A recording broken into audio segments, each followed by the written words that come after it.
जसं साहित्याच्या बाबतीमध्ये आचार्य अत्रेंनी नाव कमवलं, तसं राजकारण म्हटलं की अजितदादांनी आपल्या माय मराठी रांगड्या मराठी भाषेमधून हजारांची मनं जिंकली.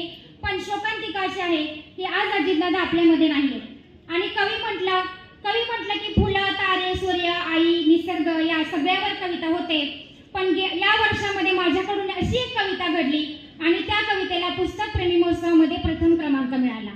म्हणून म्हटलं आज आपल्या माहेरी जाऊन ती कविता सादर करावी आणि दादांना श्रद्धांजली अर्पण करावी. कवितेचं नाव आहे एक अंत्ययात्रा अशीही.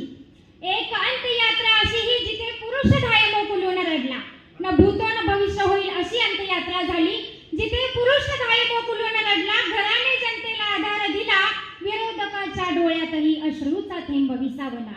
एक अंत्ययात्रा अशीही.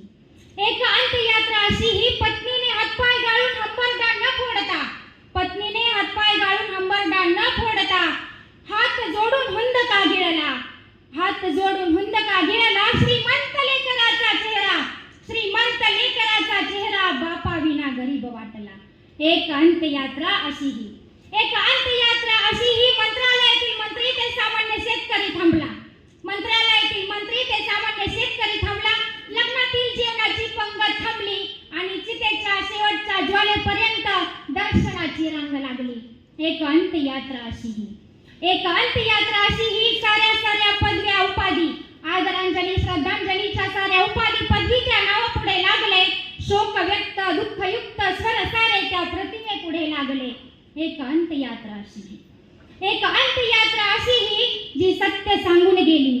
एक अंत्ययात्रा अशीही. पद पैसा प्रतिष्ठा मरणापुढे शुल्लक आहे, मरण अटळ आहे, अवेळ आहे, मनाला झटका लावून गेली. एक अंत्ययात्रा अशीही. एक अंत्ययात्रा अशीही. हे डोळा पाहून सारे तरीही माणूस जिवंत असावा ही वेडी आस लावून गेली. एक अंत्ययात्रा अशीही. मरण नाही अमरत्व देऊन गेली, मरण नाही अमरत्व देऊन गेली. अजितदादांना भावपूर्ण श्रद्धांजली, अजितदादांना भावपूर्ण आदरांजली आणि सर्वांचं धन्यवाद.